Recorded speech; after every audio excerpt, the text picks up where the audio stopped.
L'avantage avec la plongée, c'est qu'on peut en faire quelle que soit la météo. Stéphane Bretin est le directeur de l'école de plongée aux couleurs de la mer au Sables d'Olonne. Depuis le début de l'été, il emmène les vacanciers à la découverte des fonds sous-marins. Un monde où le silence est roi, mais auquel tout le monde peut avoir accès. Pour les gens qui n'en ont jamais fait, ça sera un baptême ou une première découverte. Il n'y a aucun certificat médical à avoir. Et ensuite, pour les niveau 1 et niveau 2 qui ont déjà des formations, eux, ils doivent amener un certificat médical daté de moins d'1 an avec la confirmation de leur niveau.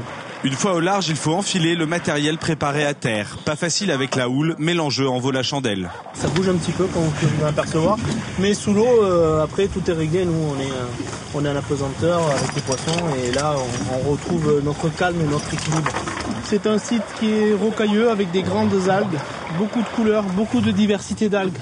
Vous allez voir sous les rochers, il y a des algues violettes, des algues roses, des algues vertes, brunes, rouges. Voilà, c'est assez joli. Sous l'eau, les plongeurs se régalent. Et s'ils remontent parfois essoufflés, ils sont toujours ravis de ce qu'ils ont vu. Un fond tapissé d'étoiles de mer. On a des tacos, on a des bancs de poissons divers et variés.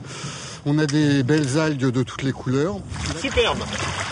Des algues magnifiques, des couleurs fabuleuses au sol.